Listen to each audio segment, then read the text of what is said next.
Assalamualaikum warahmatullahi wabarakatuh. Hai teman-teman, kembali lagi bersama saya Anissa Putri.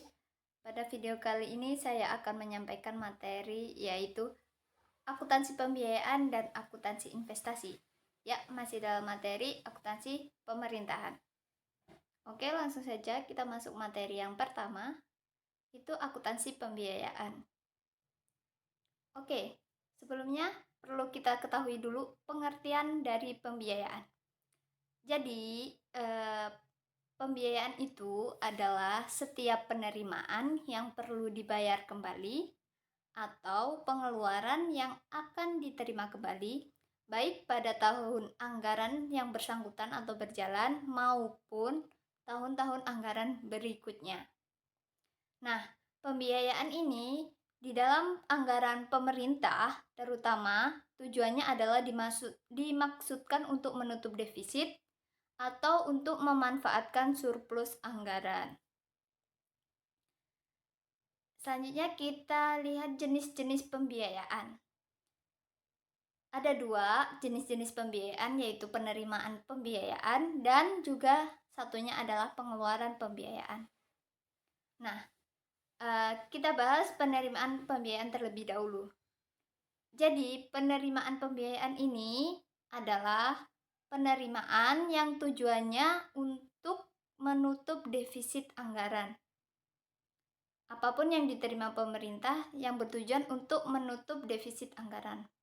Contoh dari penerimaan pembiayaan adalah mencakup yang pertama ada penggunaan silpa tahun sebelumnya, pencairan dana cadangan, hasil penjualan kekayaan daerah yang dipisahkan, penerimaan pinjaman daerah, penerimaan kembali pemberian pinjaman, dan juga penerimaan piutang daerah. Jadi itu ya contoh dari penerimaan pembiayaan. Oke, selanjutnya masih dalam jenis-jenis pembiayaan. Yang kedua yaitu pengeluaran pembiayaan. Nah, jadi di sini perbedaannya, pengeluaran pembiayaan itu tujuannya adalah untuk memanfaatkan surplus anggaran atau menggunakan surplus anggaran. Nah, contohnya dari pengeluaran pembiayaan yaitu mencakup pembentukan dana cadangan, penyertaan modal atau investasi, penyertaan modal pemerintah daerah ya, kemudian pembayaran pokok utang, dan juga pemberian pinjaman kepada daerah. Selanjutnya kita akan belajar pengakuan dan juga pengukurannya. Nah, yang pertama penerimaan pembiayaan dulu. Jadi penerimaan pembiayaan akan diakui pada saat telah diterima kas umum daerah. Nah, dan juga pengeluaran pembiayaan juga begitu, akan diakui pada saat telah dibayarkan dari rekening kas umum daerah. Jadi, penerimaan pembiayaan diakui pada saat diterimanya uang atau kas, pengeluaran pembiayaan diakui pada saat uang dikeluarkan atau kas dikeluarkan. Oke, lanjut ke pencatatan pembiayaan. Nah, jadi jurnal pembiayaan itu dicatat menggunakan single entry dan jurnal tersebut nantinya akan menghasilkan laporan realisasi anggaran. Jadi alur pengaruhnya itu ke laporan realisasi anggaran atau LRA. Nah, contoh pencatatannya seperti ini. Yang pertama di penerimaan pembiayaan itu akunnya, LRA-nya itu ada perubahan sal pada penerimaan pembiayaan, akun penerimaan pembiayaan ya kreditnya. Sedangkan kalau pengeluaran pembiayaan itu seperti dibalik dari penerimaan, pengeluaran pembiayaannya yang di debit serta perubahan salnya kredit. Jadi akun pengeluaran debit, perubahan salnya kredit. Oke, kita ke contoh kasusnya ya. Yang pertama di penerimaan pembiayaan, diterima kas di kas daerah atas pencairan dana cadangan sebesar 100 juta rupiah untuk pembangunan stadion yang pembangunannya dimulai tahun ini. Nah, jadi pemerintah sebelumnya udah bentuk dana cadangan dan di tahun ini dicairkan. Jurnal seperti apa? Yang pertama jurnal LO-nya atau neracanya itu jurnal neracanya seperti ini. Kas daerah pada dana cadangan sebesar 100 juta. Kemudian jurnal RRA-nya itu perubahan sal pada pencairan dana cadangan. Jadi sama ya, akun penerimaan pembiayaannya di kredit, yaitu pencairan dana cadangan. Oke. Yang kedua, kasus di pengeluaran pembiayaan, yaitu dikeluarkan dana dalam bentuk penempatan deposito di Bank Lampung senilai 100 juta dalam rangka pembentukan dana cadangan untuk pembangunan stadion. Nah, yang sebelumnya itu pencairannya, nah yang ini adalah pada saat pembentukan dana cadangannya. Oke, jurnal neracanya yaitu yang pertama akun dana cadangan dulu di debit, dan juga di kas daerahnya kredit karena kita keluarin kas sebesar 100 juta rupiah. Kemudian jurnal LRA-nya adalah akun pengeluaran pembiayaannya di debit, yaitu pembentukan dana cadangan 100 juta dan juga perubahan sal 100 juta. Nah, jadi setelah kita catat, itu kita akan sajikan pembiayaan di mana sih penyajiannya. Jadi, pembiayaan itu akan disajikan dalam laporan realisasi anggaran. Nah, jadi disajikannya setelah kita dapat surplus atau defisit, baru ada nanti pembiayaan. Jadi, sebelum silpa dan setelah surplus atau defisit dihitung. Oke, selanjutnya kita masuk materi akuntansi investasi. Pengertiannya dulu dari investasi. Nah, ini ada gambar investasi. Jadi, investasi adalah aset yang dimaksudkan untuk memperoleh manfaat ekonomi seperti bunga, dividen, royalti, atau manfaat sosial. Nah, sehingga dapat meningkatkan kemampuan pemerintah dalam rangka pelayanan kepada masyarakat. Nah, klasifikasi investasi.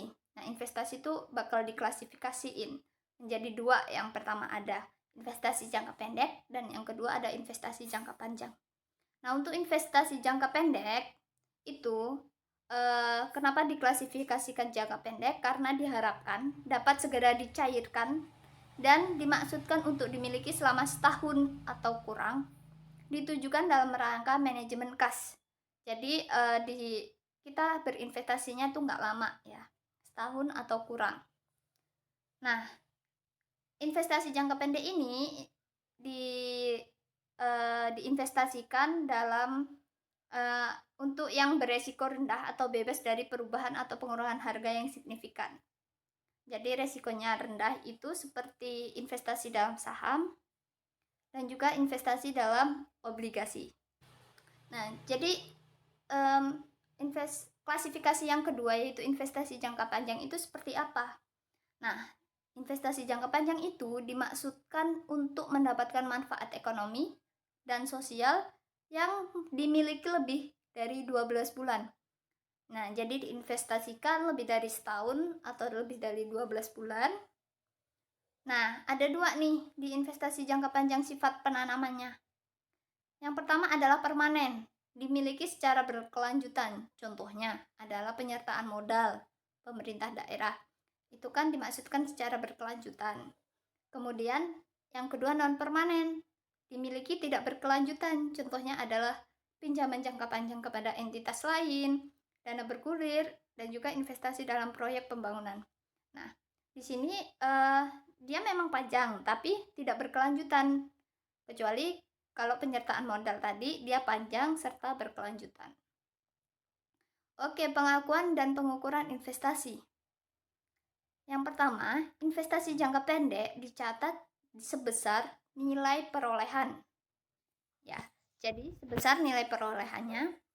Sedangkan investasi jangka panjang itu dicatat sebesar biaya perolehan termasuk biaya tambahan lainnya yang terjadi untuk memperoleh kepemilikan yang sah atas investasi tersebut. Menjadi biaya perolehan dari harga perolehan termasuk juga biaya-biaya yang terjadi. Oke, pencatatan investasi.